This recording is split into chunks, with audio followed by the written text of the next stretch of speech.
యేసులో సమృద్ధి జీవం, సమృద్ధి అయిన ప్రభుని జీవం సమృద్ధిగా మనలను బలపరచును. సమృద్ధి అయిన ప్రభుని జీవం సమృద్ధిగా మనలను బలపరచును. అలసిన హృదయాలకు ఇది సమృద్ధి జీవం, విరిగిన హృదయాలకు వాక్యామృత జీవం. ఓ నేస్తమా వీక్షించుమా యేసులో సమృద్ధి జీవం. ఓ నేస్తమా వీక్షించుమా యేసులో సమృద్ధి జీవం. యేసులో సమృద్ధి జీవం, యేసులో సమృద్ధి జీవం, యేసులో సమృద్ధి జీవం, యేసులో సమృద్ధి జీవం. సమృద్ధి జీవం, సమృద్ధి జీవం, సమృద్ధి జీవం, సమృద్ధి జీవం.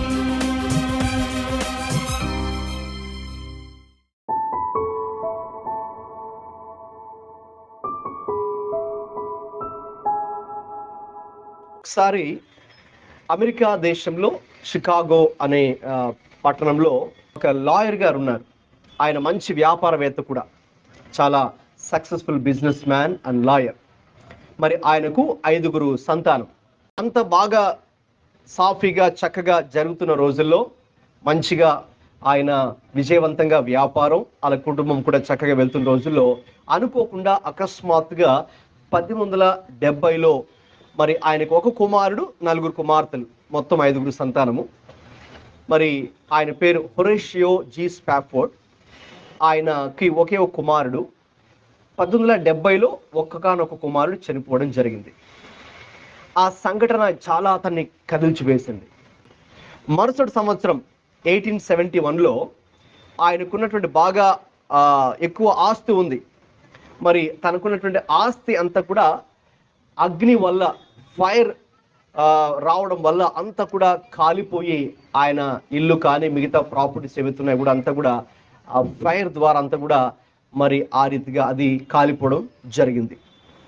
అది జరిగిన మళ్ళీ 2 సంవత్సరాలకి 1873లో ఏం జరిగిందంటే, ఒకసారి వాళ్ళు ఫ్యామిలీ ట్రిప్ వేసుకున్నారు. ఫ్యామిలీ ట్రిప్తో మరి అందరూ కూడా మరి ఇంగ్లాండ్ దేశానికి వెళ్ళి అక్కడ అప్పట్లో డిఎల్ మూడీ గారు ఉండేవారు. ఆయన గొప్ప సేవ చేస్తున్న వారు. మరి ఆయన యొక్క మీటింగ్స్లో పాల్గొనడానికని వాళ్ళు అమెరికా నుంచి యూరోప్కి, ఇంగ్లాండ్కి వాళ్ళు మరి అప్పట్లో షిప్లో ప్రయాణించాలి ఎక్కువ శాతం. మరి షిప్లో అందరూ వెళ్ళడానికి ప్లాన్ వేసుకున్నారు. ఈయన కూడా వెళ్ళాల్సింది. ఏదో ఒక business, last minute business commitment వల్ల ఈయన ఆగిపోవాల్సి వచ్చింది.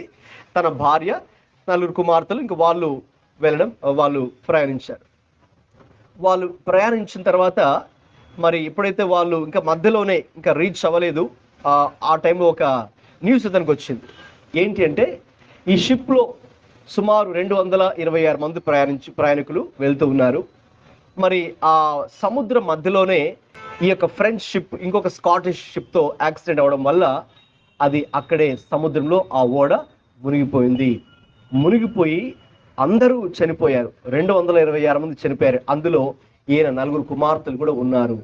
మరి భార్య ఒక్కతే మిగిలింది. ఆమె ఒక్కతే బయటకు వచ్చి ఇక ఒక టెలిగ్రామ్, ఒక షార్ట్ మెసేజ్ 2 వర్డ్స్లో పెట్టింది. సేవ్డ్ అలోన్, నేను ఒక్కదాన్నే బయటపడ్డాను అని మెసేజ్ పెట్టింది ఆయనకి. మెసేజ్ పెడితే ఆయన వెంటనే మళ్ళీ ఆయన కూడా నెక్స్ట్ ఇంకొక షిప్లో ఆయన ప్రయాణం అయ్యి ఇక అక్కడికి వెళ్ళడం జరిగింది. వెళ్తూ ఉండగా మరి ఆ షిప్ క్యాప్టెన్ భయంకరమైన యాక్సిడెంట్ ఎక్కడైతే జరిగిందో ఆ స్పాట్ చూపించారు. ఇదిగోండి ఇక్కడే మొన్న యాక్సిడెంట్ జరిగింది, యాక్సిడెంట్లో ఇంతమంది 226 మంది చనిపోయారు అని చెప్పినప్పుడు మరి ఆ షిప్ క్యాప్టెన్ ఎప్పుడైతే ఆ స్పాట్ చూపించారో, మామూలుగా అయితే మరి ఆయన కూడా తండ్రి కాబట్టి చాలా బాధ ఉంటుంది. మరి ఆయన కూడా మరి భయంకరమైన బాధతో ఉన్నాడు. ఎప్పుడైతే ఆ స్పాట్ చూపించాడో ఇక బిగ్గరగా మరి ఏడవడానికి బదులుగానంట మొదటగా ఏడుపు వచ్చింది. అయితే వెంటనే దేవుడు ఆయన హృదయంలో గొప్ప సమాధానము శాంతినిచ్చాడంట. ఇంకా ఆయన ఏడవకుండా సంతోషంతో ఇక మరి దేవుడు ఏది చేసినా ఒక ఉద్దేశంతో దేవుడు చేస్తాడు. అది నాకు అర్థం కాకపోయినా ప్రస్తుతం నా దేవుడికి తెలుసు ఏది చేసిన దేవుడు ఒక ఉద్దేశంతో దేవుడు చేస్తాడు. మరి తర్వాత నా కుమార్తెలు చనిపోయినా కూడా వారు విశ్వాసం ఉంచిన వాళ్ళే కాబట్టి, క్రీస్తుని అంగీకరించిన వారే కాబట్టి వాళ్ళు ఇప్పుడు ఎక్కడున్నారు? దేవుని సన్నిధిలో ఉన్నారు అని ఆయన విశ్వాసంతో అక్కడే దేవుడు తనకు అనుగ్రహించిన ఒక ఆ సమాధానం చేత ఒక పాట రాశారండి. చాలా చాలా ఫేమస్ అయింది ఆ పాట. అది ఇంగ్లీష్లో ఉంటుంది. It is well with my soul అని ఒక పాట ఆయన రాశారు.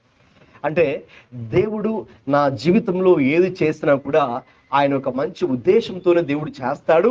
కాబట్టి ఇక నా హృదయం, నా మనస్సు మరి అది దేవుణ్ణి అంగీకరిస్తుంది, దేవుడు ఏది చేసినా నా జీవితంలో అని ఆ రోజు నుంచి కూడా ఆయనకు దేవుని యందు విశ్వాసం ఉంచి దేవుడే తనకు సహాయకుడిగా, దేవుడే తనకు నిరీక్షణగా మార్చుకున్నారు. దేవుడే తనకు సహాయంగా మారాడు ఆ రోజు నుంచి. ఇక దేవుడే ఆయన నిరీక్షణగా కూడా ఆ రోజు నుంచి మారారు. ఈరోజు మనం చూడబోయే వాక్యము కూడా దానికి సంబంధించింది. చూడండి, కీర్తనలు 146వ కీర్తన 5వ వచనాన్ని చదువుకుందాం.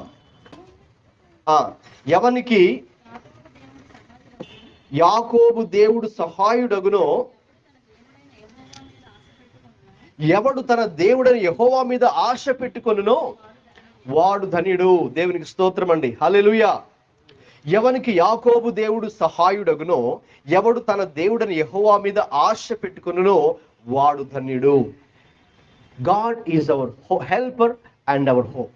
దేవుడే మనకు సహాయకుడు, ఆయనే మన నిరీక్షణ. అంటే ఆయన మీదే ఆశ పెట్టుకోవడం. ఎలాగైతే ఆ భక్తుడు హొరేషియో జీ స్పాఫోర్డ్ అనే ఒక భక్తుడు ఏ రీతిగా అయితే ఇక దేవుడి మీదే, ఇంకా ఆయనే నాకు సహాయకుడు, ఇక నుంచి ఇక ఆయనే నాకు నిరీక్షణ అని ఆయన మీద ఆశ పెట్టుకుని ఉన్నాడో, ఇక్కడ కీర్తనాకారుడు అదే మాట తెలియజేస్తూ ఉన్నారు. ఏమని? ఎవరికి యాకోబు దేవుడు సహాయుడగునో, ఎవడు తన దేవుడని యెహోవా మీద ఆశ పెట్టుకున్నానో వాడు ధన్యుడు. దేవునికి స్తోత్రం, హల్లెలూయా. ఇక్కడ మీరు ఒక మాట గమనించినట్టయితే ఎవరికి యాకోబు దేవుడు అని వ్రాయబడి జరిగింది, గాడ్ ఆఫ్ జేకబ్. అలాగే 46వ కీర్తన 7వ వచనాన్ని కూడా దయచేసి చదవండి.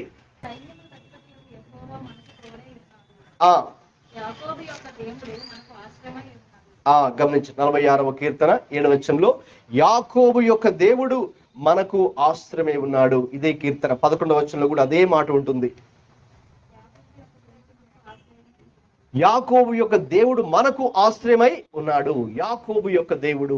ఈ వచనాల్లో మరికొన్ని చోట్ల మన బైబిల్లో చూసినప్పుడు దేవుడు చాలా స్పెసిఫిక్ గా, చాలా నిర్దిష్టమైన రీతిలో యాకోబు దేవుడు అని తెలియచేశాడు. God of Jacob. ఈ రోజున క్లుప్తంగా దేవుని యొక్క వాక్యంలో నుంచి దేవుడు అసలు యాకోబుని ఎలా దర్శించాడు, యాకోబుకి ఎలా తోడుగా ఉన్నాడు, యాకోబుకి ఎలా సహాయకుడిగా మారాడు, యాకోబుకి ఎలా నిరీక్షణగా మారాడు, ఆయన పరిస్థితులు ఏంటి, దేవుడు ఆయన జీవితంలో ఎలాగ దేవుడు నడిపించాడు, ఈ రోజున దేవుని యొక్క వాక్యంలో నుంచి మనం ధ్యానం చేద్దాం. ఎందుకంటే దేవుడు యాకోబు దేవుడిగా తనను తాను బయలుపరుచుకున్నాడు. God is revealed himself as the God of Jacob. అయితే ఎవరు ఈ యాకోబు? ఏ పరిస్థితుల్లో దేవుడు ఆయన్ని దర్శించాడు, లేక దేవుడు అతనికి సహాయకుడిగా ఎలా మారాడు, నిరీక్షణగా ఎలా మారాడో మనం చూద్దాం.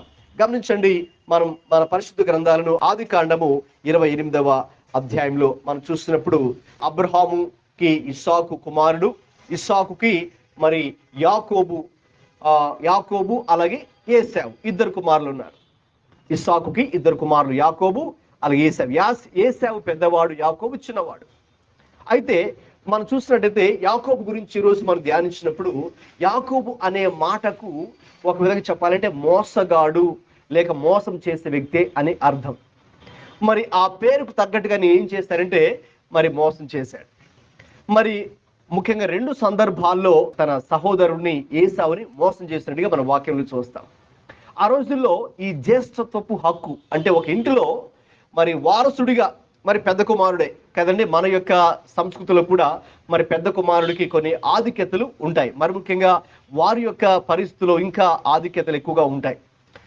ఇంటికి పెద్ద కుమారుడిగా ఉండవలసినటువంటి స్థాయిలో ఏశావు ఉన్నాడు, మరి యాకోబు చిన్నవాడు.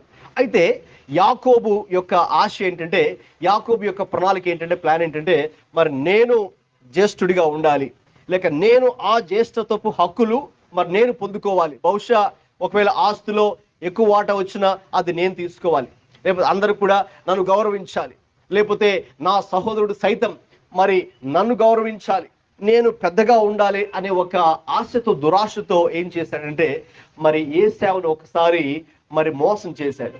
మోసం చేసి ఆ ఆస్తిని లేక ఆ యొక్క జ్యేష్ఠత్వ హక్కుని తనకు వచ్చేలా చేసుకున్నాడు.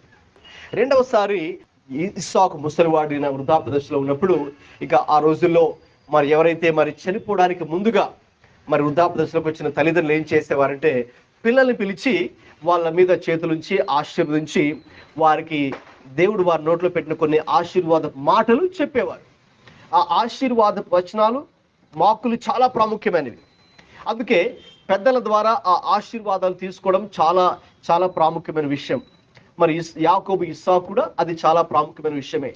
ఇక్కడ ఈ విషయంలోకి వచ్చినప్పుడు కూడా యాకోబు ఏం చేశారంటే, నా తండ్రి ద్వారా నేనే మొదట ఆశీర్వాదం తీసుకోవాలి, నా తండ్రి ద్వారా నేనే ఆ యొక్క బెస్ట్ బ్లెస్సింగ్స్ ఏవైతే ఉన్నాయో శ్రేష్టమైన ఆశీర్వాదం నాకే కావాలి అని మళ్ళీ అక్కడ దురాశకు పోయి ఏం చేశాడంటే, ఒకరోజు తన తండ్రి ఇస్సాకు యొక్క ముసలివాడు వృద్ధాప్య దశలోకి వచ్చాడు కాబట్టి కళ్ళు దృష్టి తగ్గిపోతూ బలహీన స్థాయికి చేరుకుంది.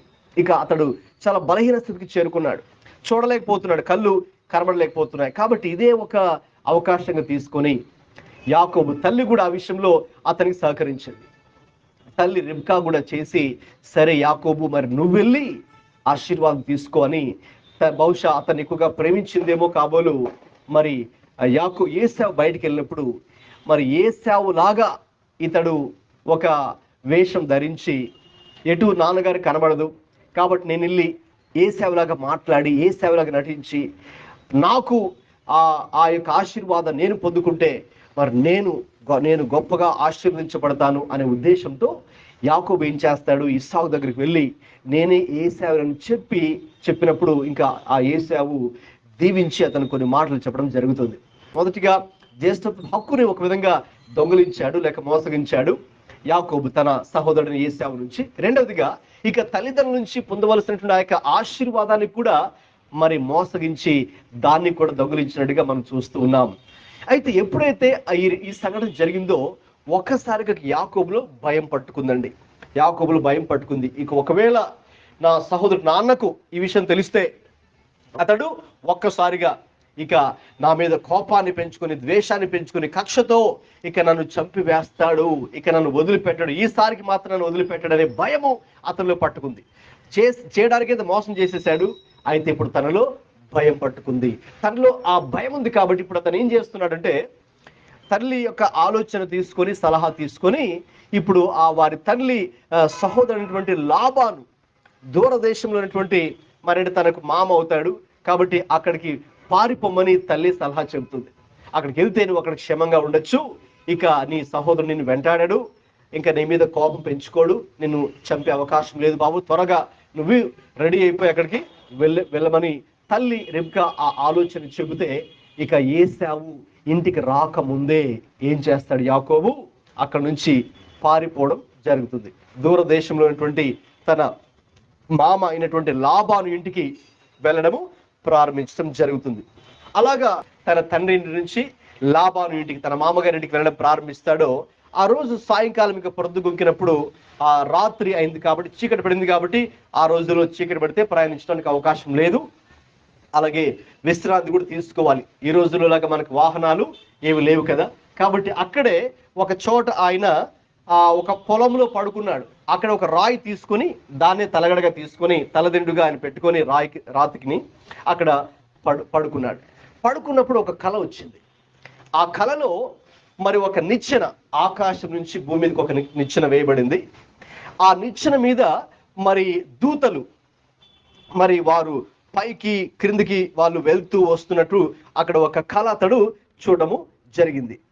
తర్వాత అతడు వెంటనే అది చూసి భయపడ్డాడు. భయపడిన తర్వాత ఇది నిజంగా దేవుడు ఉన్న స్థలము అని భయంతో దాన్ని ఒక పేరు ఆ పేరు పెట్టడం జరిగింది. దాన్ని బేతేలు అని అతడు పిలవడం జరిగింది. ఇది దేవుని స్థలము, లేక దేవుని మందిరము, దేవుడి నివాసం ఉండే స్థలము అని అతడు పెట్టడము జరిగింది. ఇక తర్వాత అక్కడ దేవుడు అతనితో ఇక మాట్లాడడం ప్రారంభించాడు. దేవుడు ఒక మాట చెప్పారు. ఆ మాట చూడండి దయచేసి. ఆది కాండము 28వ అధ్యాయము 15వ వచనం. ఆ ఆ ఆ గమనించండి. ఇప్పుడు ఎప్పుడైతే ఇక తన తండ్రి ఇంటి నుంచి యాకోబు పారిపోతున్నాడో, ఒకసారి మనం అతని పరిస్థితి ఆలోచించేద్దాం. ఎలా ఉంది అతని పరిస్థితి, అతని యొక్క పరిస్థితి, అతని ఫీలింగ్స్ ఎలా ఉన్నాయంటే భయపడుతున్నాడు. ముందే చెప్పాను నేను, అతనిలో భయం పట్టుకుంది. ఇక ఏశావు నా అన్న నన్ను చంపేస్తాడు అనే ఆ యొక్క భయం అతన్ని పట్టుకుంది. అలాగే ఇప్పుడు ఒంటరివాడైపోయాడు.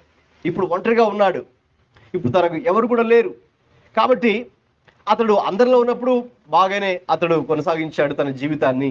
ఇప్పుడు ఒంటరిగా అయిపోయాడు. కాబట్టి అతనిలో భయము, నిరాశ, నిరుత్సాహము అన్ని కూడా అతనిలో మరి మనకు కనిపిస్తున్నాయి. నిరాశ, నిస్పృహ, నిరుత్సాహపడిపోతున్నాడు. ఇక భవిష్యత్తు గురించి ఆలోచిస్తూ ఉన్నాడు. బహుశా రాత్రి పొలంలో అక్కడ పడుకొని, అయ్యో ఇక నా పరిస్థితి ఏంటి, ఇప్పుడు నేను ఒంటరివాణ్ణి అయిపోయాను, మరి వెళ్ళడానికైతే మా మామ వాళ్ళ ఇంటికి వెళ్తున్నాను, మరి ఆయన నన్ను ఎలా ఆహ్వానిస్తాడో, నన్ను చేర్చుకుంటాడో లేదో, ఒకవేళ ఈ విషయం అతను తెలిస్తే కనుక నన్ను ఎలా ట్రీట్ చేస్తాడు, నేను నా అన్నను మోసం చేశానని ఒకవేళ ఇప్పుడు కాకపోయినా తర్వాతనే తెలుస్తుంది ఆ మ్యాటర్ కదండి.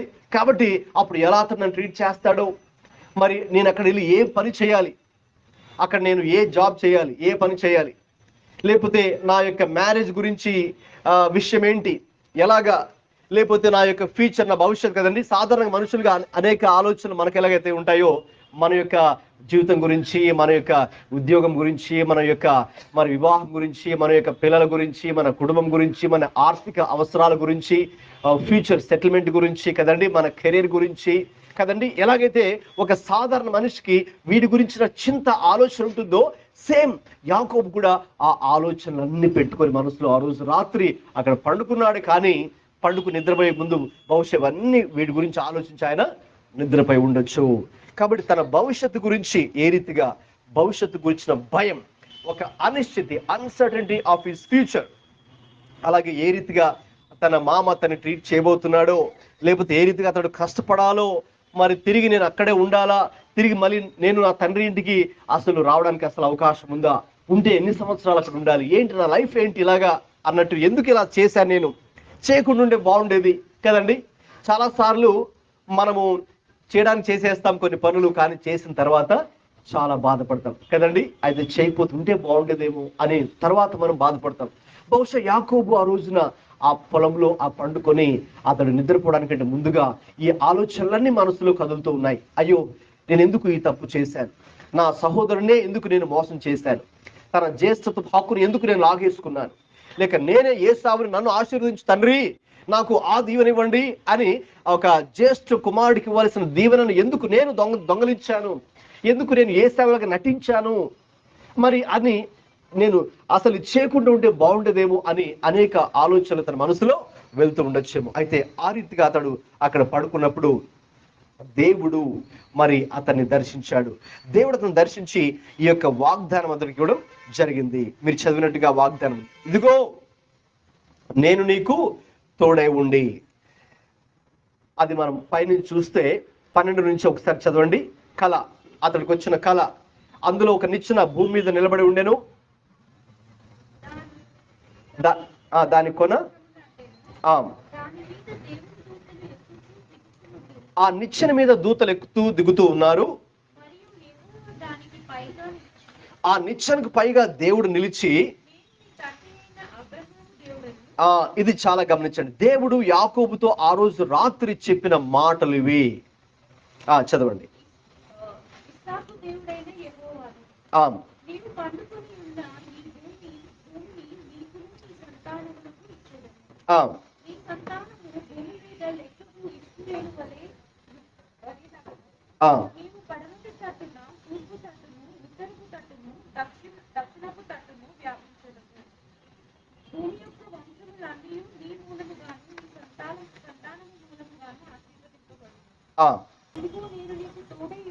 ఇదిగో నేను నీకు తోడై ఉండి ఆ, ఆ, ఆ, ఆ. గమనించండి, దేవుడు ఆ రీతిగా ఆ రోజు రాత్రి యాకోబుతో మాట్లాడారు. ఒక అద్భుతమైనటువంటి వాగ్దానాన్ని దేవుడు ఆ రోజు యాకోబుకి ఇచ్చాడు. యాకోబు అయితే ఎలా ఉన్నాడండి? ఆయన పరిస్థితి ఏంటి? భయంతో ఉన్నాడు, నిరాశలో ఉన్నాడు, నిరుత్సాహంలో ఉన్నాడు, నిస్పృహలో ఉన్నాడు, ఒంటరితనంలో ఉన్నాడు. భవిష్యత్తును గురించిన భయం, భవిష్యత్తును గురించిన అనిశ్చితి అన్నీ ఉన్నాయి. మరి ఒక విధంగా అన్ని రకాల మిక్స్డ్ ఫీలింగ్స్ ఉన్నాయని చెప్పుకోవచ్చు. ఎందుకంటే అలా ఉన్నప్పుడు ఆ పరిస్థితిలో తనను గురించి బహుశా తనను నిందించుకుంటూ ఉన్నాడు, లేకపోతే మనుషుల్ని వాళ్ళని వీళ్ళని నిందిస్తూ ఉన్నాడు. చివరికి అసలు దేవుని కూడా బహుశా, దేవా అసలు ఏంటి నా పరిస్థితి? ఎందుకంటే దేవుడు అతను దర్శించాడంటే ఆ రోజు రాత్రి బహుశా అతడు దేవుని గురించి కూడా ఏ రీతిగా ఆలోచించి ఉండొచ్చో మనకు అక్కడ అర్థం చేసుకోవచ్చు. అసలు దేవా ఏంటి నా పరిస్థితి? ఈ రీతిగా ఎందుకు నేను ఈ రీతిగా పారిపోవాల్సి వచ్చింది? మరి నీవు నాకు నాకు తోడుగా ఉన్నావా లేదా? అసలు నీవు నాకు సహాయం చేస్తావా చేయవా? ఈ పరిస్థితిలో నీవు నన్ను ఇలాగ ఒంటరివాడికి విడిచిపెడతావా? ఇలాగ నేను ఉండిపోవాల్సిందేనా? బహుశా అనేక ఆలోచనలు మనుషుల గురించి, తన గురించి, దేవుడి గురించి, తన భవిష్యత్తు గురించి అనేక ఆలోచనలు కలిగి ఆ రోజు రాత్రి అక్కడ పండుకున్నప్పుడు దేవుడి మాటలు చెప్పారు. ఇదిగో యాకోబు, నేను నీకు తోడై ఉందును, ఇదిగో అలాగే నిన్ను కాపాడుతాను, నిన్ను విడువను, అలాగే నీకు మేలు చేస్తాను. ఇక అన్ని విధాలుగా దేవుడు తిరిగి మళ్ళీ ఈ స్థలాన్ని నేను ఇచ్చి ఈ భూమిని మళ్ళీ నేను నీకు ఇస్తాను అని దేవుని యొక్క వాగ్దానము ఆ రోజున మరి యాకోబు ఆ మామగారింటికి వెళ్ళడానికి ముందుగా ఈ వాగ్దానాన్ని పొందుకోవడం జరిగింది. అయితే ఇక వెంటనే లేచి, అయ్యో అవును, ఇది మామూలు స్థలం కాదు, ఇది ఈ స్థలమందు దేవుడు ఉన్నాడు, ఇక్కడ యెహోవా ఉన్నాడని భయపడి ఆ స్థలానికి మరి బేతేలు అనే పేరు అక్కడ ఆయన పెట్టడం జరిగింది. ఇది దేవుని మందిరమే కానీ మరొకటి కాదు అని ఆ స్థలానికి అతడు బేతేలు అనే పేరు పెట్టడం జరిగింది. ఇక పెట్టిన తర్వాత తిరిగి అతడు ప్రయాణమై ఇక యాకోబు తన యొక్క మామగారు అయినటువంటి లాబాను ఇంటికి వెళ్ళడం జరుగుతుంది.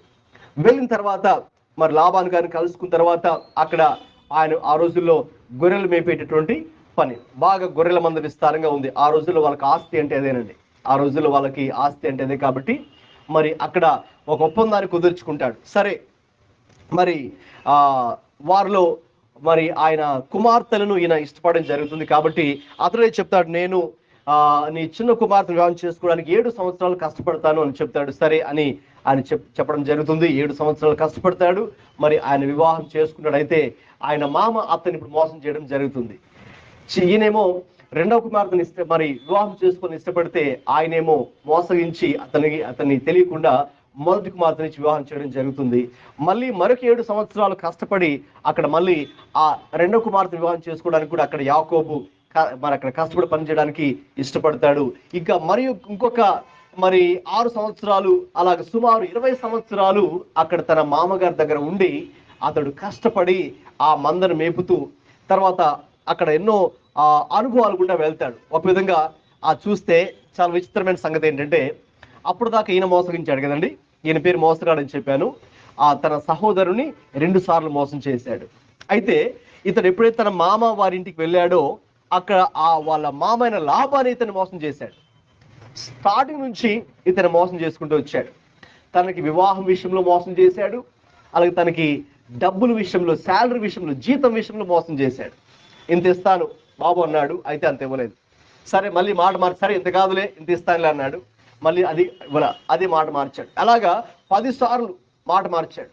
ఇంకా అనేక సార్లు మరి అక్కడ తన సొంత మామ అయినటువంటి లాబానే మరి యాకోబుని మోసం చేయడం జరిగింది. అయితే మనం అక్కడ గమనించవచ్చు, సాధారణంగా మనం ఏది విత్తుతామో అదే మనం కూడా కోస్తాం కదండి.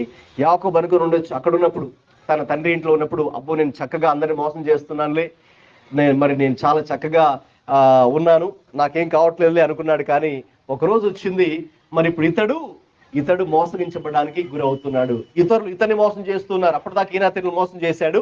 ఎక్కడైతే అక్కడికి వెళ్ళాడో అక్కడ ఇతరులు లేక తన మామ ఇతన్ని మోసం చేయడం జరుగుతూ ఉంది. అయితే ఏది ఏమైనా సరే సుమారు 20 సంవత్సరాలు అక్కడ అతను కష్టపడి పని చేసి ఇక చివరికి దేవుడు మళ్ళీ ఇక అతనితో మాట్లాడడం, తిరిగి ఇక నీవు నీ తండ్రి ఇంటికి వెళ్ళాలి, నీ తండ్రి దేశానికి వెళ్ళాలి, ప్రయాణమై వెళ్ళాలి, నీవు మరి పొందుకున్నటువంటి భార్యలు, వారి పిల్లలు, నువ్వు సంపాదించిన ఆస్తి, అంటే ఆయన ఏమైతే నీకు ఆస్తులు ఇవ్వబోతున్నాడో మీ మామగారు లాబాను, అవన్నీ తీసుకొని ఇక తిరిగి నీ తండ్రి ఇంటికి వెళ్ళాలి అని దేవుడు చెప్పినప్పుడు ఇక మళ్ళీ అతడు తన ప్రయాణాన్ని ప్రారంభించడం జరుగుతుంది. ఆదికాండము 32వ అధ్యాయంలో అక్కడ మరి కొన్ని విషయాలు మరి మనం చూద్దాం. ఎప్పుడైతే దేవుడు అతనికి చెప్పడం జరుగుతుంది తిరిగి నీ తండ్రి ఇంటికి వెళ్ళాలని, 20 సంవత్సరాల తర్వాత అతడు అక్కడ మళ్ళీ అక్కడ నుంచి ప్రారంభించడం జరుగుతుంది. ఇక అతడు తన యొక్క భార్యలను పిల్లలను అతడు తీసుకొని మరి సుమారు అతనికి 12 సంతానం, వారందరిని తీసుకొని మరి తన మామ అయినటువంటి లాబాను అతడికి ఏవైతే ఆస్తిగా ఇచ్చాడో ఆ యొక్క పశువులను గొర్రెలను అన్ని కూడా తీసుకొని ఇంకా వస్తూ ఉన్నాడు. అయితే వస్తున్నాడు కానీ కొంత దూరం దాటిన తర్వాత మళ్ళీ అదే ఫీలింగ్.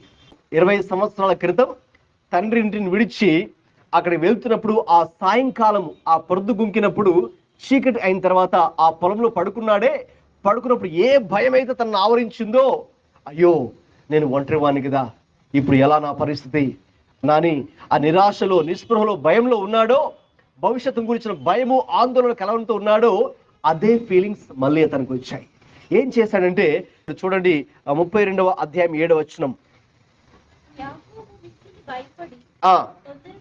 చాలండి. యాకోబు మిక్కిలి భయపడి, ఒక విధంగా చెప్పాలంటే అప్పుడు మామూలు భయపడ్డాడు, ఇప్పుడు మిక్కిలి భయపడుతున్నాడు.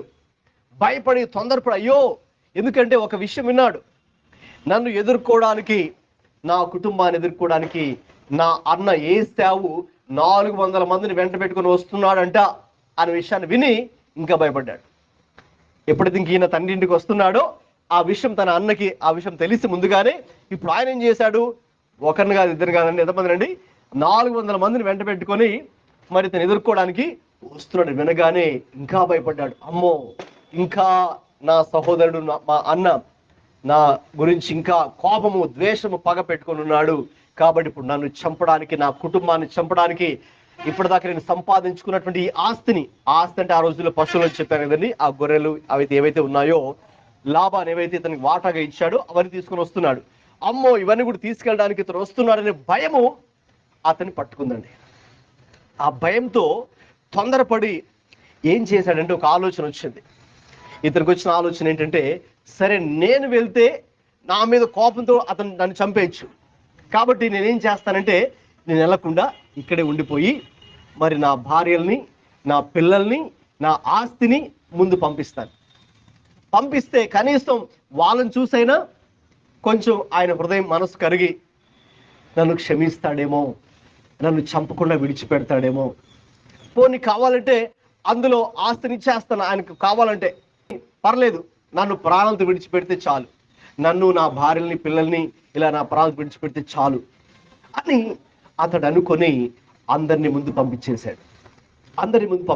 పంపించిన తర్వాత మనం చూస్తే 23వ వాక్యం చదవండి ఇప్పుడు.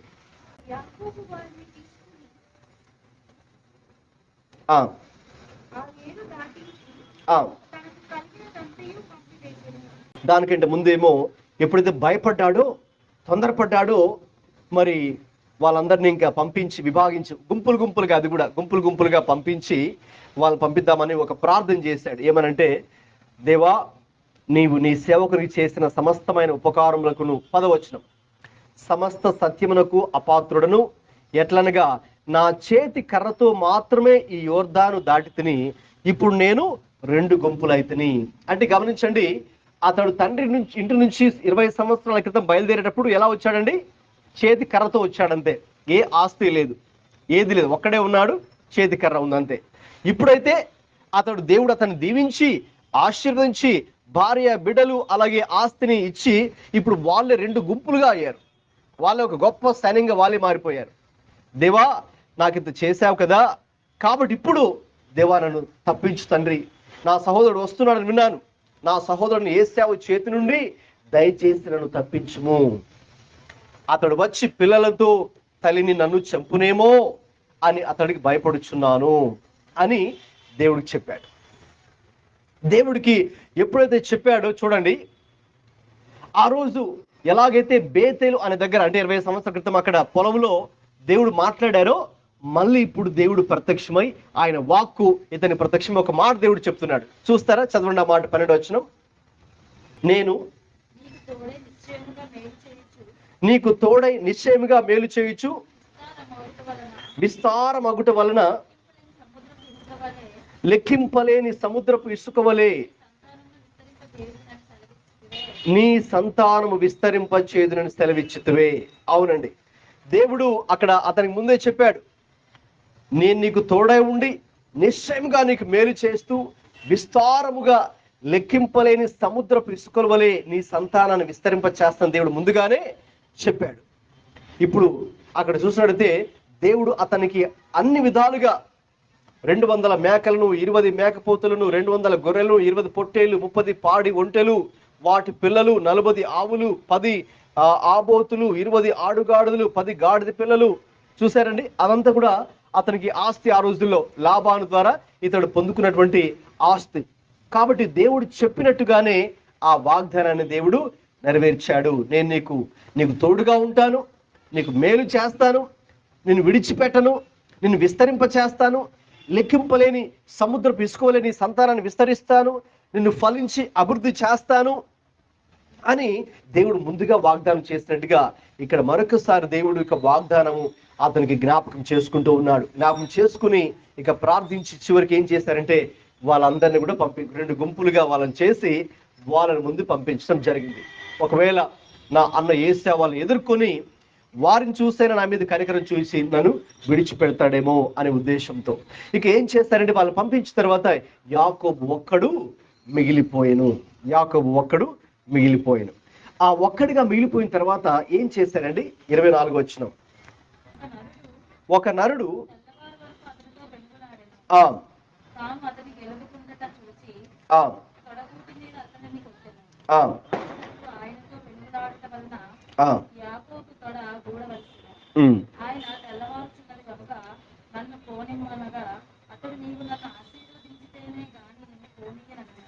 గమనించండి, ఎప్పుడైతే ఇక ఆయన కలిగినటువంటి భార్యలను, పిల్లలను, దాసీలను మరి అందరినీ కూడా తీసుకుని ఆ రేవు దాటించి ఇంకా ఆయన ఒక్కడే మిగిలిపోయి మళ్ళీ చీకటి పడింది.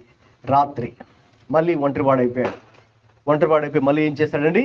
అప్పుడు దేవుడితో పెరుగులాడడం ప్రారంభించాడు. ఒక మనిషి అక్కడ రావడం జరిగింది. ఆ మనిషి ఎవరు కాదు కానీ దేవుడే మనిషి రూపంలో రావడంతో ఇక ఎవరో అనుకుని అతనితో పోరాడుతున్నాడు. ఇక తర్వాత అతనికి తెలిసింది ఈయన మనిషి కాదు, దేవుడే వచ్చాడనే విషయం యాకోబుకు అర్థమయ్యి ఇక ఆయనతో పోరాడుతున్నాడు. సో ఆ పోరాటం వలన ఇక తన తొడగొడ్డు మీద దేవుడే అతన్ని కొట్టడం వల్ల ఏం జరిగిందండి? ఆ తొడగొడ్డు మీద అతన్ని కొట్టాను. కాబట్టి అప్పుడు అతడు ఆయనతో పెనుగులాడటం వలన యాకోబు తొడ గూడు వసిలేను. ఇక తెల్లవారుచుంది నేను వెళ్తానని ఆ వ్యక్తి చెబుతున్నా కూడా, లేదు, నేను మిమ్మల్ని పోనీయను, నీవు నన్ను ఆశీర్వదించితేనే గాని నేను నిన్ను పోనీయను అని యాకోబు చాలా పట్టుదలతో ఆ వ్యక్తితో అతడు చెప్పడం మనం చూస్తూ ఉన్నాం. మరి ఎప్పుడైతే దేవుడు అది చూచాడో యాకోబులో దేవుడు అది చూచాడు అంటే ఇక దేవుడి మీద పూర్తిగా ఇతడు ఇంకా ఆధారపడుతూ ఉన్నాడు. ఇక దేవుడే నాకు సాయం చేయాలి ఈ పరిస్థితుల్లో, దేవుడే నాకు నిరీక్షణ ఈ పరిస్థితుల్లో, ఇక దేవుడు తప్ప నాకు ఎవ్వరూ లేరు, నా పరిస్థితి మారాలి అంటే ఏ మనుషుడు మార్చలేడు, ఇక కేవలం దేవుడు మాత్రమే నా పరిస్థితి మార్చగలడు. ఇక నా సహోదరుడు ఏసా వస్తున్నాడు, 400 మందిని వెంట పెట్టుకుని వస్తున్నాడు, ఆయన మనస్సు మారాలన్నా ఎలా సాధ్యమండి? దేవుడు జోక్యం చేసుకోండి తప్ప అది జరగదు. దేవుడు అతని హృదయాన్ని మారిస్తే తప్ప ఇది జరగదు. కాబట్టి అతడు డెస్పరేట్ సిచ్యువేషన్లో అతడు ఉన్నాడు కదండి. చాలా కఠినమైన పరిస్థితులు, చాలా క్లిష్టతరమైన పరిస్థితుల్లో, చాలా క్రూషియల్ పాయింట్లో అతడు ఉన్నట్టుగా మనం చూస్తున్నాం. అంత క్లిష్టతరమైన పరిస్థితుల్లో ఉన్నప్పుడు మరి ఆ రీతిగా రాత్రి అంతా కూడా దేవుడితో అతడు పెనుగులాడుతూనే ఉన్నాడు, పోట్లాడుతూనే ఉన్నాడు, పెనుగులాడుతూనే ఉన్నాడు, ప్రార్థిస్తూనే ఉన్నాడు, పట్టు విడవకుండా. మరి అతడు దేవుని యొక్క పాదాలు గట్టిగా పట్టుకున్నాడు, దేవుణ్ణి విడిచిపెట్టట్లేదు. గమనించండి, ఆ రీతిగా ఆ రోజు ఏం జరిగింది అని కనుక చూస్తే మరి దేవుని యొక్క సన్నిధిని యాకోబు గ్రహించాడు. ఎలాగైతే అతడు 20 సంవత్సరాల క్రితం అక్కడికి వెళ్ళడానికి ముందు కూడా ఆ స్థలంలో యాకోబు దేవుని స్థాన్ని గ్రహించాడు. తిరిగి 20 సంవత్సరాల తర్వాత కూడా అతడు దేవునితో పెరుగులాడుతున్నప్పుడు, పోరాడుతున్నప్పుడు దేవుని సన్నిధిని అనుభవించాడు. దేవునికి స్తోత్రం. హల్లెలూయా. దేవుని నమ్మాడు, దేవుని మాట నమ్మాడు. దేవుడు ఏం చెప్పారండి? 28:15, ఇదిగో నేను నీకు తోడై ఉండి నీవు వెళ్ళు ప్రతి స్థలమందు నిన్ను కాపాడుచు ఈ దేశానికి నిన్ను మరలా రప్పించదను. నేను నీతో చెప్పినది నెరవేర్చే వరకు చాలు నిన్ను విడవనని దేవుడు ముందుగానే అతనికి చెప్పాడు. కాబట్టి ఆ వాగ్దానాన్ని ఇప్పుడు ఇతడు ఆధారం చేసుకుని విశ్వసిస్తూ, ప్రభువా నువ్వు చెప్పావు ఒక తండ్రి, 20 సంవత్సరాల క్రితం నువ్వు దేవాన్ని నాతో చెప్పావు, నీవు నన్ను విడువనని, నాకు తోడుగా ఉంటానని, నేను వెళ్ళే ప్రతి స్థలమందు నన్ను కాపాడుతానని, ఈ దేశానికి, నా తండ్రి దేశానికి మరలా నీవు నన్ను రప్పిస్తానని, రప్పించి నన్ను దీవిస్తాను నువ్వు చెప్పావు కదా ప్రభువా, కాబట్టి నాయన ఇప్పుడు దీవించు. దేవా నన్ను విడిచిపెట్టద్దు, నన్ను కాపాడు, నన్ను రక్షించు, నాతో మాట్లాడు, నన్ను దర్శించు అని, ఇది నా పరిస్థితి అని అతడు చూడండి తన హృదయాన్ని దేవుని యొక్క సన్నిధిలో అతడు కుమ్మరిస్తూ ఆ రోజు రాత్రి అంతా కూడా దేవునితో పెరుగులాడినట్టుగా మనం చూస్తూ ఉన్నాం. అప్పుడు చూడండి ఎప్పుడైతే అలా చేశాడో ఇక దేవుడు వెంటనే, అయ్యా నీ పేరేంటి అన్నాడు దేవుడు. నీ పేరేంటి అడిగితే ఏం చెప్పారండి? నా పేరు యాకోబు అనెను. యాకోబు అంటే ఏమని చెప్పారండి? మోసగాడు, కపటమైన బుద్ధి కలిగినటువంటి వాడు. తల్లి గర్భంలో నుంచి బయటకు వస్తున్నప్పుడే తన అన్న కాలు పట్టుకున్న వ్యక్తి అనమాట. నేను ముందు రావాలి, ఇప్పుడు నేను ముందుండాలి అన్నటువంటి ఒక యాటిట్యూడ్. సో అయితే same thing he's confessing that everything before God now. ఇప్పుడు ఏంటంటే అతని యొక్క స్వభావం ఏదైతే ఉందో అది వాస్తవంగా దేవుడు ముందు ఒప్పుకున్నాడు. నేను యాకోబుని, అంటే తండ్రి నేను మోసగాన్నే, నేను తప్పు చేశాను, లేకపోతే నేను మీ దృష్టిలో పాపం చేశాను, లేకపోతే నేను పాప స్వభావాన్ని కలిగినటువంటి వ్యక్తినే అని యథార్థంగా దేవుడి దగ్గర అతడు ఒప్పుకున్నాడు. మనం కూడా అదే చేయాలండి. దేవుడు యొద్ద మనం యథార్థంగా మన హృదయాన్ని, మన స్థితిని దేవుడి దగ్గర ఒప్పుకున్నప్పుడు దేవుడు దాన్ని అభినందించి, దేవుడు మనల్ని క్షమించి, అంత మాత్రం కాదు, ఆ యాకోబు అని ఎప్పుడైతే ఒప్పుకున్నాడో అప్పుడు దేవుడు అన్నాడు, ఇదిగో నీవు యాకోబు కాదు, నీవు దేవునితోను మనుషులతోనూ పోరాడి గెలిచితు గనుక ఇక మీదట నీ పేరు ఇశ్రాయేలే కానీ యాకోబు కాదు. ఇశ్రాయేలు అంటే కింద ఉందండి, దేవునితో పోరాడువాడు, దేవునితో పోరాడువాడు. ఇదిగో యాకోబు, వాస్తవమే నీవు యాకోబువే, ఇది కరెక్టే, నీవు మోసగాడువే, కరెక్టే, నీలో మోసపూరిత బుద్ధి ఉంది, వాస్తవమే నీవు నీ యొక్క అన్నను 2 సార్లు మోసం చేశావు, లేక బహుశా ఇతరులు కూడా నీ జీవితంలో మోసం చేసి ఉండొచ్చేమో. అయితే నీవు దానిని యథార్థంగా ఒప్పుకున్నావు కాబట్టి ఇప్పుడు నేనేం చేస్తా, నేను యాకోబుగా ఆ పేరు తీసేసి ఇశ్రాయేలు అనే పేరు నేను పెడతాను. అంటే నువ్వు ఇప్పుడు దేవుని రాకుమారుడు, ప్రిన్స్ అనే పేరు ఇంకొక అర్థం ఉంది. దేవునితో మనుషులతో పోరాడే వ్యక్తి ఇశ్రాయేలు అంటే, అలాగే దేవుని రాకుమారుడు, దేవుని కుమారుడిగా, అంటే దేవుడికి అంత ఇష్టడిగా యాకోబు మారిపోయాడండి. దేవునికి స్తోత్రం, హల్లెలూయా. ఇంకా ఎందుకంటే యాకోబు ఒకటి నిర్ణయం చేసుకున్నాడు, ఇక నాకు సహాయకుడు నా దేవుడే, నా నిరీక్షణ నా దేవుడే. ఈ పరిస్థితుల్లో నన్ను ఎవరు బయటపడవేస్తారు, ఈ పరిస్థితుల్లో నాకు ఎవరు సహాయం చేస్తారు. ఆ రోజును గమనించండి, ఎలాగైతే ఒంటరివాడుగా మిగిలిపోయాడో ఆ కర్ర పట్టుకుని వెళ్ళేటప్పుడు తిరిగి అంతమంది ఉన్నా మళ్ళీ ఒంటరివాడైపోయాడు కదండి. అంతమంది దాసీలు, భార్యలు, పిల్లలు, మరి అతని సేవకులు, మరి ఆ ఆస్తి, ఆ పశువులు, గొర్రెలు, ఆ ఒంటెలు, మేకలు, పొట్టేళ్ళు అన్నీ ఉన్నాయి, అయినా మళ్ళీ ఒంటరివాడిగానే మిగిలిపోయాడు. అందుకే మనం చూసాం 23వ వచనంలో, 32-23లో ఒక్కడుగా మిగిలిపోయాడు. మిగిలిపోయి దేవుడితో ఇప్పుడు అతను పోరాడుతున్నాడు. దేవా నీవే నాకు సహాయకుడు, దేవా నీవే నా నిరీక్షణ అని అతడు చెబుతూ దేవుడి మీద ఆ రీతిగా అతడు ఆధారపడినటువంటి వ్యక్తి. అయితే చూడండి యాకోబు యొక్క స్పందన ఏంటి ఈరోజు గమనిద్దాం. ఎప్పుడైతే దేవుడు అతన్ని దర్శిస్తూ ఉన్నాడో, దేవుడు తనతో మాట్లాడడం స్టార్ట్ చేశాడో, ఎప్పుడైతే దేవుడు తనలో కార్యం చేయడం స్టార్ట్ చేశాడో, యాకోబు దేవుని సన్నిధిని గ్రహించాడు. ఏంటండి? దేవుని సన్నిధిని గ్రహించాడు. 2 చోట్ల కూడా. అందుకే అక్కడ బేతేలు అనే పేరు పెట్టాడు, ఇక్కడ ఇంకో పేరు పెట్టాడు. చదవండి 32, 30 వచనం.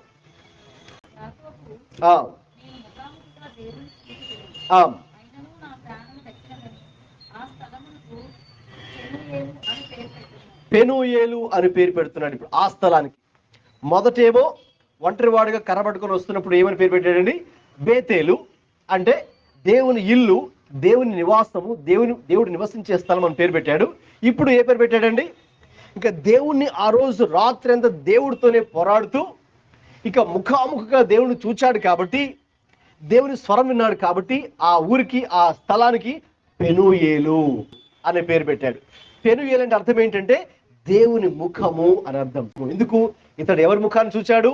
దేవుని ముఖాన్ని చూచాడు. ఎవరిని దర్శించుకున్నాడు? దేవుని దర్శించుకున్నాడు. ఎవరి స్వరాన్ని విన్నాడు? దేవుని స్వరాన్ని విన్నాడు. కాబట్టి ఇదిగో నేను దేవుని చూచి కూడా నేను బ్రతికాను, నా ప్రాణం దక్కింది నాకు అని చెప్పి ఆ స్థలానికి పెనూయేలు అనే పేరు పెట్టడం జరిగింది. దేవునికి స్తోత్రం. అంటే గమనించండి, యాకోబు దేవుని సన్నిధిని గ్రహించిన వ్యక్తి. యాకోబు దేవుని అందలి భయభక్తులు కలిగిన వ్యక్తి. యాకోబు దేవుని మాటను నమ్మిన వ్యక్తి. యాకోబు దేవుని మందిరం యొక్క గ్రహింపు కలిగినటువంటి వ్యక్తి. యాకోబు ఎవరంటే దేవుని కార్యాలను మర్చిపోలేదు, ఆయన వాగ్దానం మర్చిపోలేదు. ఒకవేళ మన జీవితాలు కూడా ప్రస్తుతం మనకు కొన్ని పరిస్థితులు మనకు ఇబ్బందికరంగా ఉండొచ్చేమో. అయితే ఇబ్బందికరంగా ఉంటే దాన్ని చూచి మరి మనము నిరాశ చెందక, నిస్పృహ చెందకండి. దేవుని వాగ్దానాన్ని పట్టుకోండి. బహుశా ఆ 20 సంవత్సరాలు చాలా కఠినమైనటువంటి జీవితాన్ని యాకోబు అనుభవించాడు అక్కడ 20 సంవత్సరాలు. ఎందుకంటే తన మామ ఎన్నోసార్లు అతన్ని మోసం చేశాడు. అతని వివాహ విషయంలో కానీ, అతనికి జీతం శాలరీ విషయంలో కానీ, అతన్ని ట్రీట్ చేసే విషయంలో. అంతే కదండి, మనుషులు మనల్ని తక్కువ చేసి మాట్లాడుతుంటే మనం ఎంత బాధపడతాం కదండి. మనల్ని మోసం చేస్తూ, మన కళ ఎదుటే మనల్ని మోసం చేస్తుంటే మనం ఎంత బాధ అనుభవిస్తాం. యాకోబు 20 సంవత్సరాలు ఆ బాధ అనుభవించాడు. యాకోబు 20 సంవత్సరాలు అనుభవిస్తూ కూడా ఒకటి మాత్రం, ఒక మంచి విషయం చేశాడండి. ఏంటంటే దేవుని సన్నిధిని మాత్రం అతడు విడిచిపెట్టలేదు. దేవుడు తనతో చెప్పిన ఆ మాట విడిచిపెట్టలేదు. ఏంటి ఆ మాట? 28-15 మనం ముందే చూసాం. ఇదిగో నేను నీకు తోడై ఉండి నీ వెళ్ళి ప్రతి స్థలమందు నిన్ను కాపాడుచు. వెంటనే ఒకవేళ అతని యొక్క మామ లాబాను అతని జీతాన్ని మళ్ళీ మార్చాడు అనుకుందాం. మార్చగానే చాలా హర్ట్ అయ్యాడు అనుకోండి. హర్ట్ అవ్వగానే వెంటనే ఏది జ్ఞాపకానికి వచ్చిందండి? అతనికి దేవుని వాగ్దానం జ్ఞాపకానికి వచ్చింది. వచ్చి, ప్రభు ఆ రోజు నువ్వు చెప్పావు కదయ్యా, నేను ఒంటరిగా ఆ పొలంలో ఒక రాయి తీసుకుని నా తలదిండుగా పెట్టుకుని పడుకుని నువ్వు చెప్పావు కదా తండ్రి, ఏమని? నువ్వు వెళ్ళు ప్రతి స్థలమందు నిన్ను కాపాడుచు. తండ్రి ఇదిగో ఇప్పుడు లాభాన్ని నన్ను మోసం చేస్తున్నాడయ్యా, దేవా నన్ను కాపాడు. ఈ పరిస్థితిని, ఈ లాభాన్ని, ఈయన్ని, ఇక్కడున్న పరిస్థితుల్ని మీ హస్తాలకి సమర్పిస్తున్న. బహుశా అతడు ఆ వాగ్దానం అయితే అతడు మర్చిపోలేదు. దేవుడు చేసిన కార్యాలను అతడు మర్చిపోలేదు. అందుకే ఏం చేశాడంటే ఆదికాండం 28-18 ఉంటుంది. తెల్లవారుగానే యాకోబు ఏం చేశాడండి? తనకి పిల్లో తలగడగా చేసుకున్నాడు కదండి, ఆ తలగడని చేసుకున్న రాయిని తీసి దాన్ని ఏం చేశాడండి? స్తంభంగా నిలిపాడు. స్తంభంగా నిలిపి దాని కొన మీద నూనె పోసి దానికి బేతేలు అనే పేరు పెట్టి, అంటే దేవుడు చేసిన కార్యానికి నేను మర్చిపోకూడదు, మళ్ళీ తిరిగి ఇదే రూట్లో వస్తుంటే ఆ రాత్రిని చూచి నేను ఒక జ్ఞాపం చేసుకోవాలి. ఏంటి? ఇదిగో ఆ రోజు దేవుడు నన్ను ఇలాగ దర్శించాడు, ఆ రోజు దేవుడు నాతో ఇలా మాట్లాడాడు అనే విషయం అతడు జ్ఞాపం చేసుకోవడానికి దాన్ని ఒక స్తంభంగా అతడు దాన్ని పూజించడానికి కాదు కానీ అది గుర్తుగా అతడు పెట్టాడు. అది చేశాడు. తర్వాత దేవుడు చేసిన కార్యాలను ఇతడు మర్చిపోలేదు. దేవుని మీదే సంపూర్తిగా ఆధారపడ్డాడు. దేవునికి స్తోత్రం, హల్లెలూయా.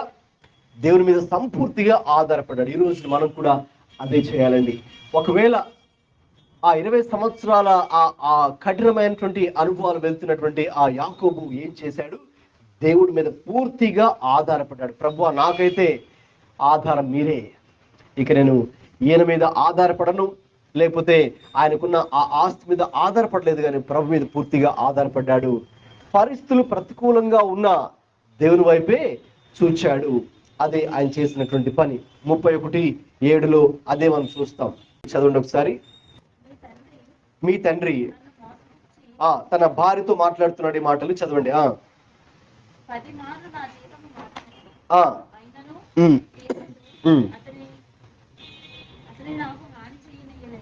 గమనించండి, ఇక్కడ తన యొక్క భార్యలతో, రాహేలుతో, లేయాతో మాట్లాడుతున్నారండి. ఇదిగో మీ తండ్రి అయితే నన్ను మోసగించి నా జీతాన్ని 10 సార్లు మార్చాడు, అయితే నా దేవుడు. చూసారండి, అంటే ఆ పరిస్థితుల్లో కూడా, ప్రతికూల పరిస్థితులు వచ్చినప్పటికి కూడా ఆ పరిస్థితిలో దేవుని వైపే చూచాడు. హల్లెలూయా. అదండి ఈ రోజున మనము నేర్చుకోవాల్సిన గొప్ప విషయం ఏంటంటే, ఈ రోజుల్లో దేవుని బిడ్డలుగా మనకు ప్రతికూల పరిస్థితులు ఉన్నప్పుడు మనం వాటిని చూచి భయపడేది కాదు, మనం వాటిని చూచి దిగులు చెందేది కాదు, మనం వాటిని చూచి నిరాశ చెంది మనం ఆ రీతిగా ఉండకూడదు. కానీ ఆ పరిస్థితులతో మనకు సంబంధం లేదన్నట్టుగా మనం ప్రభు వైపు చూడాలి. ప్రభువా, నా పరిస్థితి ఇలా ఉంది, ప్రభు అయినైతే నా జీవితాన్ని 10 సార్లు మారుస్తున్నాడు, తండ్రి అయితే నువ్వే నాకున్నావు, నువ్వే నాకు ఆధారం, నీవు నాకు న్యాయం చేస్తావు. మనిషి అయితే నన్ను మోసం చేస్తున్నాడు, మనిషి అయితే నాకు అన్యాయం చేయాలని ప్రయత్నిస్తున్నాడు, తండ్రి నీవు నాకున్నావు, నీవైతే గొప్ప దేవుడివే, నేను నీ మీద ఆధారపడతాను తండ్రి అని మనము ప్రభు మీద ఆధారపడే విషయాన్ని మనం నేర్చుకోవాలి. మరి చాలా ప్రాముఖ్యమైన విషయం చూద్దాం. 32వ అధ్యాయం 26వ వాక్యం చదవండి. తెల్లవారుచున్నది కనుక నన్ను పోనిమ్మనగా అతడు నీవు నన్ను ఆశీర్వదించితేనే గాని నిన్ను పోనీయనను. ఇందులో ఒక అద్భుతమైన విషయం ఉందండి. ఏంటంటే, ఇంతకుముందు ఆ కర్ర ఒకటి పట్టుకొని వెళ్తున్నప్పుడు యాకోబు, దేవుడు ఏమన్నాడండి? దేవుడు చెప్పిన మాట 28:15లో, నేను నిన్ను విడువను. 28:15లో నేను నిన్ను విడువను. ఇప్పుడు ఏనేం చెప్తున్నాడు దేవునికి? నేను కూడా నిన్ను విడువను దేవా. దేవునికి స్తోత్రం, హల్లెలూయా. అప్పుడేమో దేవుడు చెప్పాడు యాకోబుతో, నేను నిన్ను విడువను యాకోబు, నీకు తోడుగా ఉంటాను. ఇప్పుడు 20 సంవత్సరాల తర్వాత దేవుడు అతన్ని దర్శించినప్పుడు, దేవా నేను కూడా నిన్ను విడువను, నీవు నన్ను దీవించేంత వరకు నేను కూడా నిన్ను విడువను అని చెప్పాడు. దేవుడు అప్పుడు దీవించాడు. దాని తర్వాత కూడా ఇంకా యాకోబు తన జీవితంలో ఇక ఎన్నడూ కూడా దేవుణ్ణి విడిచిపెట్టలేదు. ఎలాగైతే దేవుడు అతన్ని విడవకుండా దేవుడు తోడుగా ఉన్నాడో, యాకోబు కూడా దేవుని విడవకుండా అలాగే దేవునితో సహవాసం చేసిన వ్యక్తి చివరి దాకా, హల్లెలూయా, ప్రాణాలు విడిచేంత వరకు కూడా దేవుని బాగా అంటి పెట్టుకొని దేవుడి మీద ఆధారపడి జీవించిన వ్యక్తి. దేవునికి స్తోత్రం, హల్లెలూయా. కాబట్టి మనల్ని విడువని దేవుని మరి మనం కూడా విడవకూడదు. దేవుడు ఆ రీతిగా యాకోబుని అద్భుతంగా దేవుడు ఆ రోజు రాత్రి దర్శించాడు. దర్శించగానే వెంటనే ఆ స్థలానికి పేరు పెట్టేసి పెనూయేలు అని పేరు పెట్టి ఏం చేశాడండి? 31 చదవండి, 31-32.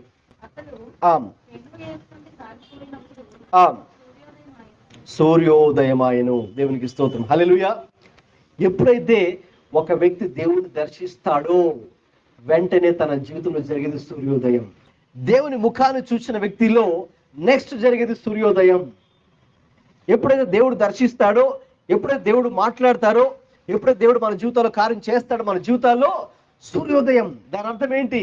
నీతి సూర్యుడు మన జీవితాల్లో ఉదయిస్తాడు. దేవునికి స్తోత్రం, హల్లెలూయా. ఎప్పుడైతే యేసు అనే నీతి సూర్యుడు మన జీవితాలు ఉదయిస్తాడో అప్పుడు పరిస్థితులన్నీ కూడా మారిపోతాయి. హల్లెలూయా. ఈయన ఏదైతే అనుకుంటున్నాడో, అయ్యో యేసే వచ్చేస్తున్నాడు, 400 మంది వెంట పెట్టుకొని వస్తున్నాడు, బహుశా ఆయుధాలతో వస్తున్నాడేమో, నన్ను చంపేస్తాడేమో, నా భార్యలను చంపేస్తాడేమో, నా యొక్క కుమారులను చంపేస్తాడేమో, నా దాసీలను చంపేస్తాడేమో, నాకున్నటువంటి నేను సంపాదించిన ఇంత ఆస్తి మరి వీటిని కూడా చంపేస్తాడేమో అనే భయంతో ఉన్నాడు. ఇప్పుడు దేవుడు ఆ పరిస్థితిని మార్చబోతున్నాడు. దానిని అరుణోదయంగా దేవుడు మార్చబోతున్నాడు. దేవునికి స్తోత్రం, హల్లెలూయా. అందుకే మన జీవితాల్లో ఈ యొక్క పెనూయేలు అనుభవం మనకు కావాలి, బేతేలు అనుభవం మనకు కావాలి, పెనూయేలు అనుభవం మనకు కావాలి. ఎందుకంటే మన జీవితాల్లో సూర్యోదయం కలగాలి కాబట్టి, హల్లెలూయా. మన పరిస్థితులన్నీ కూడా మారిపోవాలి కాబట్టి, మన జీవితాల్లో మన పరిస్థితుల మీద దేవుని యొక్క వెలుగు ప్రకాశించాలి కాబట్టి, అందుకే అక్కడ ఏం జరిగింది? అతడు పెనూయేలు నుండి సాగిపోయినప్పుడు సూర్యోదయమాయను. చదవండి, కంటిన్యూ చేయండి. చాలండి. ఇంకా అతడు మరి కుంటుచూ వెళ్ళినట్టుగా, ఎందుకంటే తొడగూడు వసిలింది కాబట్టి అతడు కుంటుకుంటూ అతడు వెళ్ళినట్టుగా మనం చూస్తున్నాం. ఎప్పుడైతే చూడండి ఇక నెక్స్ట్ అతడు కళ్ళెత్తి చూచాడు, సూర్యోదయం అయింది. వెంటనే ఎవరు కనబడ్డారండి? ఏశావు కనబడ్డాడు. 400 మంది కనబడ్డారు కదండి. అది ఏదైతే దానికోసం ఎదురు చూస్తున్నాడు, ఇప్పుడు వాళ్ళు ఎదురయ్యారు. మరి ఏం జరిగింది చూడండి, చాలా ఇంట్రెస్టింగ్ గా ఉంటుంది. ఇప్పుడు చదవండి.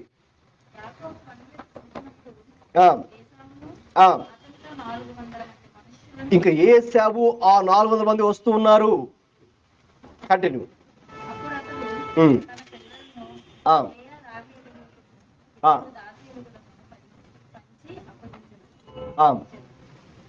అతడు ముందర దాసీలను, వారి పిల్లలను, వారి వెనక లేయాను ఆమె పిల్లలను, ఆ వెనుక రాహేలును యోసేపును ఉంచి తాను వారి ముందర వెళ్ళొచ్చు తన సహోదరిని సమీపించే వరకు 7 మార్లు నేలను సాగిలపడి. ఇంకా ఏశావు వచ్చాడండి, దగ్గరకు వచ్చేసాడు. ఏం చేశాడు చూడండి. అప్పుడు ఏశావు అతన్ని ఎదుర్కొన పరిగెత్తి అతన్ని కౌగిలించుకొని అతని మెడ మీద పడి ముద్దు పెట్టుకొని వారిద్దరూ కన్నీరు విడిచిరి. దేవునికి స్తోత్రం. హల్లెలూయా. చూడండి, యాకోబు ఏమనుకున్నాడు? ఇప్పుడు నా అన్న ఏశావు వచ్చి నన్ను చంపేస్తాడు అనుకున్నాడు కదండి. అయితే జరిగింది చాలా విచిత్రంగా జరిగింది. ఏశావే పరిగెత్తుకుంటూ వస్తున్నాడు. ఇప్పుడు ఎవరి దగ్గరండి? యాకోబు దగ్గరికి పరిగెత్తుకుంటూ వచ్చి, ఎందుకు అతన్ని కొట్టడానికి చంపడానికి కాదు, అతన్ని కౌగలించుకొని అతని మెడ మీద పడి ముద్దు పెట్టుకోవడానికి, కన్నీరు కార్చడానికి, తన మీద తన ప్రేమను చూపించడానికి. హల్లెలూయా. ఎంత గొప్ప విషయం కదండి. చాలా అద్భుతమైన విషయం కదా. మీకు అనిపించట్లేదు అద్భుతమైన విషయమని? నిజంగా ఆ రోజు దేవుడు ఏం చేశాడు? ఏశావు యొక్క మనస్సును దేవుడు మార్చివేశాడు. అందుకే అతను ప్రార్థించినప్పుడు దేవుడు అతని మనస్సును మార్చాడు. గమనించండి, మనం ఇక్కడ ప్రార్థిస్తూ ఉంటే దేవుడు ఎంతో దూరంలో ఉన్న వారి మనస్సును దేవుడు మార్చగలడా? నమ్ముతున్నారు మీరు? అవును, దేవుడు ఆ పని చేయగలడు. ఆయన అక్కడ ఉండి ప్రార్థిస్తూ ఉండగా, ఆ యబ్బోకు రేవు దగ్గర నుండి ప్రార్థిస్తూ ఉండగా, చాలా దూరంలో ఉన్న తన యొక్క సహోదరుని ఏశావు హృదయాన్ని దేవుడు మార్చేశాడు. బహుశా అతడు అక్కడ రాకముందు కూడా తనకు చాలా ద్వేషంతో ఉండొచ్చేమో. అసలు వీడు వస్తున్నాడని విన్నాను, అసలు ఎప్పుడెప్పుడు వస్తాడో, మరి వీడు ఎంత చూస్తాను, అది ఇది అని మన వాళ్ళు మాట్లాడతారు కదండి. సో అలాగే బహుశా ఏశావుడు మాట్లాడి ఉండొచ్చేమో, అన్ని రకాల మాటలు మాట్లాడి ఉండొచ్చేమో. అయితే సడన్ గా తనలో ఏదో జరుగుతుంది. సడన్ గా తనకు తెలియకుండానే తన సహోదరుడి పట్ల ప్రేమ కలుగుతూ ఉంది. అందుకే ఇంక ఉండలేకపోయాడు. ఇక ఏశావు ఇనిషియేటివ్ తీసుకొని ఆయనే పరిగెత్తుకుంటూ వచ్చి ఇక యాకోబు చూడగానే యాకోబుని కౌగలించుకొని అతని మెడ మీద పడి ముద్దు పెట్టుకొనెను. వారిద్దరూ కన్నీరు విడిచరి. హల్లెలూయా. ఆ రీతిగా ఇక చూడండి, ఇక ఎలాగైతే దేవుడు తనకు ఆ కటాక్షం చూపించాడో ఆ కింద వచనాలు మనం చూస్తే మనకు అర్థమవుతుంది. ఇక ఏ రీతిగా దేవుడు ఏశావు హృదయాన్ని మార్చి అతని చక్కగా ఆహ్వానించడానికి, వెల్కమ్ చేయడానికి, సహోదరుని, అతని భార్య బిడ్డల్ని, దాసీలను అలాగే అతడు కలిగి ఉన్న ఆస్తిని కూడా మరి అతడు ఆహ్వానించడానికి దేవుడు ఆ రోజు కృప చూపించాడు. మనం గ్రహించవచ్చు. దేవుడు ఆ రీతిగా ఆ రోజు యాకోబును దర్శించాడు. దేవునికి స్తోత్రం. హల్లెలూయా. చివరిగా మనం మొదట్లో చదువుకున్న వాక్యాన్ని చదివి ప్రార్థన చేసుకుని ముగించుకుందామండి. కీర్తనలు 146:5. ఎవనికి యాకోబు దేవుడు సహాయుడగునో, ఎవడు తన దేవుడని యెహోవా మీద ఆశ పెట్టుకొనునో వాడు ధన్యుడు. దేవునికి స్తోత్రం. హల్లెలూయా. ఆ రోజు యాకోబుకు దేవుడే సహాయకుడిగా మారాడు, దేవుడే నిరీక్షణగా మారాడు. కాబట్టి ఈ రోజున మనము కూడా అదే యాకోబు దేవుని కలిగి ఉన్నాం. దేవునికి స్తోత్రం. హల్లెలూయా. అదే యాకోబు దేవుడు మన దేవుడు కూడా. అబ్రహాము దేవుడు, ఇస్సాకు దేవుడు, యాకోబు దేవుడు మన దేవుడు కూడా. ఇప్పుడు మనం కూడా ఏం చేయాలి? మన దేవుడి మీద మనకు దేవుడే సహాయుడని నమ్మాలి. ఆయన మీద మనం కూడా ఆశ పెట్టుకొని జీవించాలి. దేవునికి స్తోత్రం. హల్లెలూయా. మనకు కూడా ఆయనే సహాయకుడని నమ్మాలి. ఆ రోజు ఎలాగైతే యాకోబు నమ్మాడు, యాకోబు తెలుసు ఇక నాకు ఎవరు సహాయం చేయని పరిస్థితి, నా దేవుడే జోక్యం చేసుకోవాలి, నా దేవుడే సహాయం చేయాలి అని అలాగైతే నమ్మాడు. అలాగ మనం కూడా దేవుని నమ్మగలమా? మనం కూడా దేవుడి మీద పూర్తిగా ఆధారపడి ఆయన వైపు చూసినట్టే తప్పకుండా మనకు కూడా దేవుడి యొక్క సహాయము లభిస్తుంది. దేవునికి స్తోత్రం, హల్లెలూయా. అలాగే ఇక ఆయనే మన యొక్క ఆశ పెట్టుకుని జీవించడం అంటే ఆయనే మన నిరీక్షణ. So God is my help and God is my hope. దేవుడే మనకు సహాయకుడు, ఆయనే మన నిరీక్షణగా ఆ రోజు యాకోబు నమ్మాడు. దేవుడు తన జీవితంలో ఆయన వాగ్దానం నెరవేర్చాడు. ఈ రోజున దేవుడి యొక్క వాగ్దానం నీ జీవితంలో నెరవేరాలంటే, మనందరి జీవితం నెరవేరాలంటే దేవుని మనకు సహాయకుడిగా చేసుకోవాలి, ఆయన మన యొక్క నిరీక్షణగా చేసుకోవాలి. So make the lord as your help and hope of your life. అప్పుడు మన జీవితాల్లో దేవుని కార్యాలు, అద్భుతమైన కార్యాలు చూస్తాం. హల్లెలూయా. ఆ రోజు యాకోబు జీవితంలో సూర్యోదయం అయింది, అరుణోదయం అయింది. మన జీవితాల్లో కూడా ఎప్పుడైతే నీవు దేవుణ్ణి సహాయకుడిగా నిరీక్షణగా కలిగి జీవిస్తావో మన జీవితాల్లో కూడా సూర్యోదయం కలుగుతుంది, అరుణోదయం కలుగుతుంది. మన పరిస్థితులు మారిపోతాయి, మన శత్రువులే మిత్రులుగా మారిపోతారు. మనం అనుకోని గొప్ప కార్యాలు మన జీవితాల్లో దేవుడు మనం చూసేటట్టుగా దేవుడే మనకు సహాయం చేస్తాడు. అటువంటి కృప దేవుడు మనందరికీ సహాయం చేయనుగాక. ఆమేన్. మోకరించినట్లయితే మరి ప్రార్థన చేసుకుందాం. ఉదయ కాలంలో దేవుడు మనతో మాట్లాడినటువంటి యొక్క మాట మీద మనం దృష్టి నిలిపి దేవునికి స్తోత్రాలు చెల్లిద్దాం. అవునండి, యాకోబు దేవుడే మనకు సహాయకుడు. మన ఆశ ఆ దేవుడి మీదనే పెట్టుకున్నామండి. Yes, God is our help, our helper and hope as well. దేవుడే మనకు సహాయకుడు, సహాయము, అలాగే ఆయనే మనకు నిరీక్షణ. ఆ రోజున యాకోబు ఒంటరి వాడిగా ఉన్నప్పుడు ఎలాగైతే ఇక నాకు సహాయం నీవే దేవా, నా నిరీక్షణ మీరే తండ్రి అని ఆ రోజున 2 సార్లు తండ్రి ఇంటి నుంచి వెళ్ళేటప్పుడు దేవుడి మీద అలాగే అటువంటి ఆశ కలిగి ఉన్నాడు. 20 సంవత్సరాల తర్వాత తిరిగి వచ్చిన తర్వాత కూడా మళ్ళీ ఒంటరివాడు అయిపోయాడు. ఎందుకంటే అందరినీ పంపించి వేశాడు. అక్కడ ఒంటరివాడిగా మిగిలిపోయి అక్కడ మళ్ళీ దేవుడితో పెరుగులాడుతూ ఆ రోజు రాత్రి అంతా కూడా దేవా నా సహాయకుడు నీవే, తండ్రి నా నిరీక్షణవే. ఈ మధ్యలో ఆ 20 సంవత్సరాల కాల వ్యవధిలో కూడా ఎలా జీవించాడంటే అక్కడ అతడు మోసగించబడుతూ ఉండగా, వివక్ష, పార్షాలిటీ, ఫేవరిటిజం అతనికి చూపించబడుతూ ఉండగా, ఇల్ట్రీట్ చేయబడుతున్నాడు, లేక హెరాస్మెంట్, లేక ఇంకా ఇతరత్ర ఇబ్బందులు ఎదుర్కొంటూ ఉండగా కూడా అక్కడ కూడా ఏం చేశాడు? దేవుణ్ణి సహాయకుడిగా చేసుకున్నాడు, నిరీక్షణగా చేసుకున్నాడు. అందుకే అంత కఠినమైన పరిస్థితులు వెళ్ళినా కూడా అతను దేవుడి మీద ఆశ పెట్టుకున్నాడు. దేవుడి నాకు సహాయకులను నిరీక్షించాడు. కాబట్టి ఒక రోజు వచ్చింది, తన జీవితంలో సూర్యోదయాన్ని చూచాడు, అరుణోదయాన్ని చూచాడు, పెనుయేలును చూచాడు. మన జీవితాల్లో అటువంటి బేతేలు మరియు పెనుయేలు అనుభవాల కోసం ఎదురు చూద్దాం. యాకోబు దేవుణ్ణి మనం కూడా సహాయకుడిగా నిరీక్షణగా చేసుకుని జీవితం అటువంటి కృపలందరి దేవుడు దయచేయాలని ప్రార్థన చేద్దాం. మరి తండ్రి మహాపరిశుద్ధుడా, ఈ ఉదయకాలం మా అందరితో మీరు మాట్లాడినందుకు స్తోత్రాలు చెల్లిస్తున్నామయ్యా. ఎవరికి యాకోబు దేవుడు సహాయకుడిగా ఉండను, ఎవరికి యాకోబు దేవుడు అవును తండ్రి, ఎవరి యాకోబు దేవుడి మీద ఆశ పెట్టుకున్న వారు ధైర్యాన్ని కూడా మీ వాక్యం సెలవిస్తుంది ప్రభువా. అలాగునా మేమందరం ఉండుటకు దేవుణ్ణి మా యొక్క సహాయకుడిగా, సహాయంగా, నిరీక్షణగా చేసుకుని జీవించడానికి మా అందరికీ కృపను అనుగ్రహించమని సమస్త మహిమా ఘనత ప్రభావాలు మీకు ఆరోపించుకుంటూ యేసు క్రీస్తు పరిశుద్ధ నామములో ప్రార్థిస్తున్నాము తండ్రి. ఆమేన్. ఆమేన్.